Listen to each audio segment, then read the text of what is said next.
Il y a une ressource inépuisable dans l'Aude, c'est le vent. Et quand il y a une ressource comme la nôtre, faut l'utiliser.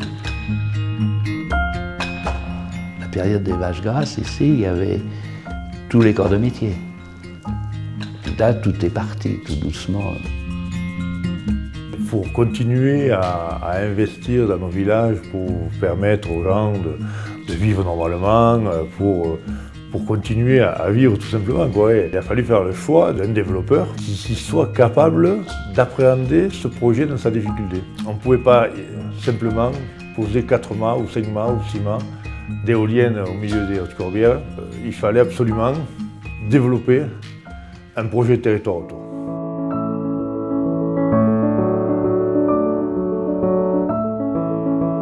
Nous avons choisi EDF Énergie Nouvelle parce que c'était les seuls qui prenaient en compte réellement toutes les questions d'environnement et de nuisance. En tant qu'opérateur intégré, la société EDF Énergie Nouvelle, on développe, on construit et on exploite les parcs éoliens.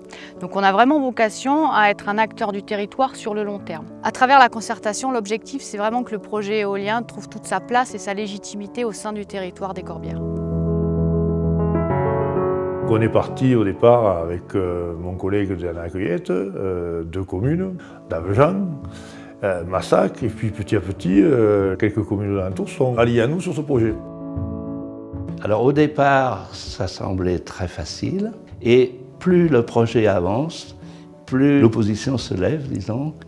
Je sais pas, la crainte de voir l'opérateur s'enrichir aux dépens des villages. Il ne faut certainement pas voir ça aujourd'hui comme quelqu'un qui serait arrivé là en disant voilà, je vais mettre une vingtaine d'éoliennes sur votre coin et puis vous n'avez rien à dire parce que c'est comme ça on fait et puis point.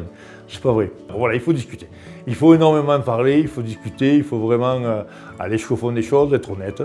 Cette concertation, elle est vraiment très importante parce que c'est l'acceptation du projet qui passe par là. La concertation, ça sert à plusieurs choses et c'est essentiel dans le développement d'un projet éolien. Ça sert déjà à comprendre comment fonctionne un territoire, quelles peuvent être les attentes des acteurs, de la population autour d'un projet comme celui de l'éolien. Ça permet aussi de répondre à des questionnements que suscite un tel projet. Ça permet également d'informer sur l'avancée des études qu'on mène en termes de faisabilité, que ce soit des études environnementales, paysagères ou techniques. Concrètement, ce qu'on a mis en place dès le début du projet, c'est ce qu'on appelle un comité de suivi du projet éolien des Hautes-Corbières. Ce comité réunit l'ensemble des acteurs qu'on peut retrouver sur un territoire. Il permet de réfléchir tous ensemble aux conditions d'intégration de ce projet éolien dans le territoire. On a mis en place des outils innovants de visualisation et de représentation visuelle des éoliennes dans le paysage. C'est des outils comme les vues 360 où on insère les éoliennes et ça permet de pouvoir appréhender de manière dynamique ce que pourrait être un parc éolien sur ce territoire-là, sur les zones qu'on étudie.